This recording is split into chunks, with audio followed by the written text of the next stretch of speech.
Abel, good afternoon sa inyong lahat. Yan, inaabangan ko yung tatlong ibon. Ayan, tika lang, anong oras na ba? Ayan o, 5:02 na mga Abel. So inaabangan ko nga yung tatlong ibon natin. Kasi lumipad yung dalawang young bird ko. Yung young bird ko na si pulang email na checkered. Tapos sino pa ba? Tsaka si anak ni Miss Peter. Ito to. Kapatid niya nito. Asan na yung medyo medyo madilim na. So yun, kapatid nito yung Pearl Eye, yung kamukha mismo ni Miss Peter, yung kamukha niyan. Kasi ito, anak to ni Miss Peter. Ito nga yung sinasabi ko sa inyo, black check. Ayan yung black check, oh. Yan yung black check. Tapos yung kapatid niyan is yung blue bar na pinost ko na si Pasaway. Yun, hanggang ngayon nasa labas pa, hindi pa nakain. Then, ito yung second clutch. Then yung third clutch natin is yun nga, yung mga sisiw pa lang doon. So ngayon, nagbigay tayo ng supplement sa mga ibon natin yan. Kay Vandenbroek, kay Peter na white flight, tsaka dito kay Juana, nagbigay tayo. So okay naman yung mga ibon natin, oh. Ito magkapatid to. Yan mga Abel, magkapatid yan. First clutch tsaka second clutch. Kita nyo, pansinin nyo. Isa itsura. Nagkataon lang na may puti itong isa sa tuka. Oh, pero iisa yan. Magkaibang club lalaroan yan. Ito sa BBC, combined sa HBC. Ito naman sa PUF. So ito medyo bata. Kaya sana harinawa itong buong October, November, maging araw-arawin ko na siya pakawalan para tumanda siya sa rondahan.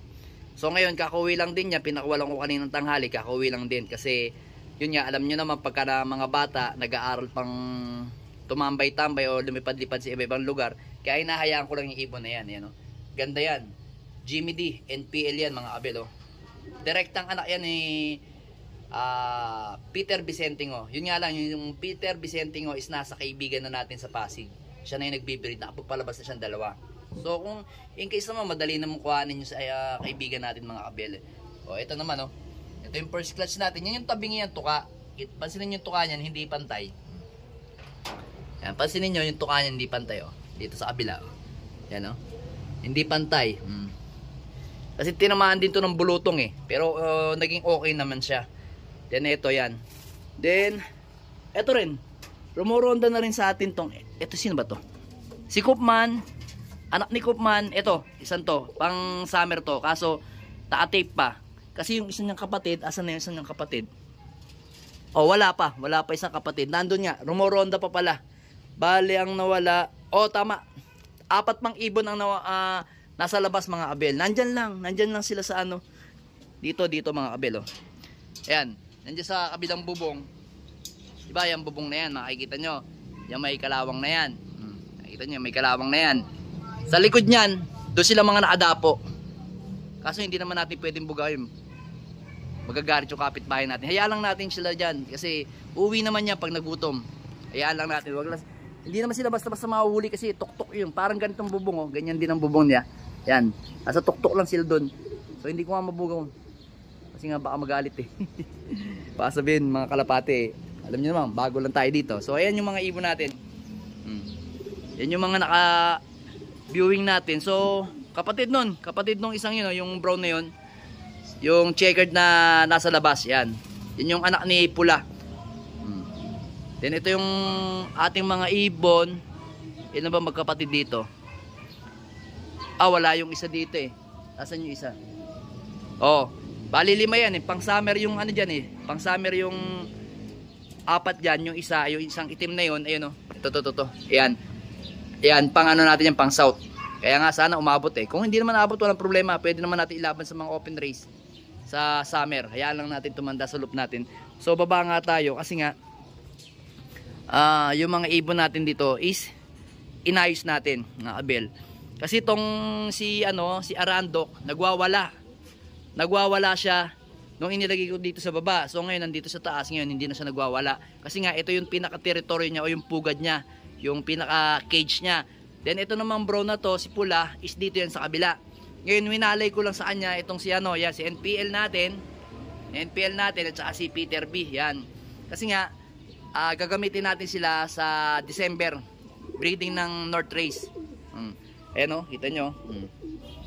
O, doon sa mga nagka-Agusto, ayan o. Pwede kong i-out sa inyo si Peter Victoria's Secret. Ayan, PM nyo ako. Ito, stock ko kasi to. Victor Lim kasi to eh. Ayan o. Yung namatay yung kapatid niyan. Nag-iisa lang sa atin na Victor Lim yan na galing kay direktang anak ng Keter Giselis. Salamat nga pala kay Paring Agor. Yan yung binigay sa atin niya. Tapos nakapasok Stitch. Kaya gustong gusto ko tong ibon na to. Magagamit na natin yan. Bayan no. May breeding na breeding ng South. Yan. Breeding ng South magagamit na yan ng 2026 South. Pero winter o North Race ng parang hindi pa magagamit, bata pa masyado. Nasa 4 to 5 months pa lang to, ibon na to. Kaya papayde rin pa natin. Kahit mga mga 9 to 10 months pwede na. Gagamitin ko na yan. So ito yung ating Arandok. Ayun yung Arandok natin. Ayan, kita nyo. Konti pa. Ayan lang natin silang makondisyon maigi bago natin gamitin ng si Lapot. Peter Lapot yan. Hindi pa, lugon pa yan. Kaya hindi natin ginagamit. So dito, ayan mga kabelo. Ayan yung mga ibon natin. Anak ni anak ni Arandok. Ayan. Ni Arandok at saka ni Peter B. Ayan o. May white light yan, alam ko eh. Ayan o. Saan natin tingnan talaga pagka pagka medyo malaki na sila. Sige natin dito sa kabila. Alam ko may white light dito sa kabila. Ayun o, paningin. Dito sa kabila. Ayun, meron din. Ayun o. Kabila. Ayun, meron din. Saan natin tingnan pagka medyo malalaki na sila. Bawalay na rin natin yan pagkatapos. Gagamitin natin yan eh. Ito, tinitingnan natin kasi yung anak niyan. Ang anak nito ni JM is yung nilalaban nating ibon ngayon na si Vandenbroek, anak niya. Direktan niyang anak. Ayan. Tapos ang kaparis niyan yung Vandenbroek natin dun na foundation bird natin. Tapos ito yung anak ni Iwana, meron din tayong nilalaban. Parehas yung anak nila, inilalaban natin ngayon sa BBC North. Tanggalin natin to. Pupuntahan to ng daga eh. Yan. Kaya tanggal lang natin to kasi pinupuntahan ng mga dagang maliliit. So dito ayan binaba ko na yung anak ni ni Arandok at saka ni Press. Ayan gandang ibon young bird. Checkered. Ganda na. Tingnan natin kung matulin yan. Naka-young bird ng pare. Yan. Tingnan natin kung matulin. Kasi nababagalan kasi ako dito pag norte. Kaso kailangan lang natin. Kulang na kulang tayo sa breeder eh. Tapos dito naman, yan. Isa na rin yung kanilang egg. Magtita. Yan Pero hindi pa kita yung kung anong kulay eh.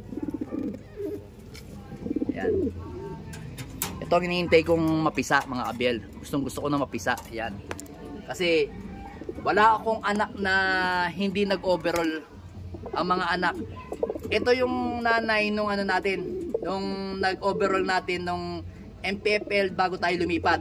Yung nakakakuha tayo ng overall champion sa MPFL. Tapos paglipat naman natin dito, yung anak niya naman inilaban natin sa pare, ayun. Nakapwesto rin naman maganda, talagang pwesto sa San Fernando La Union, sa Candon.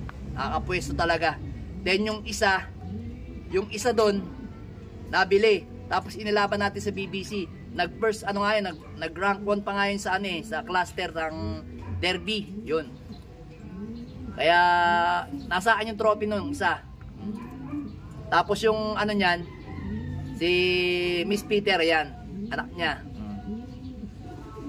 Panay overall yung mga anak nito, kaya gusto kong mapalabas yung niyan. Mga young bird ngayon. Tapos nakapare sa litar ni Igan Williang. Yan yung matulin na maglabas din, na tumatawid din ng ng dagat, yung inilaban niya sa MMFC. Yan. Related yan mga kabel. Lang natin, subukan lang natin. Kasi nung una natin isinubok tong litar na to sa Peter na Vicentingo, patulin lang yung anak niya. Kaso nung nag-smash at saka nagtugigaraw, parang yun, nasira yung ibon, yung baga hindi siya nakauwi. So subukan natin dito. Ito naman kasi may bilis na may dulo tong Peter natin na to. Yung isa naman Vicentingo, mabilis. Kaya kailangan hindi siguro sila nag-click yung dugo nila. Pero ito tingnan natin kung ano magiging anak nilang dalawa. Sana magkapuyo, no? Tas dark check uli, kagaya na itong tatay. Sigurado kasi pag dark check na ganyan, magaling eh.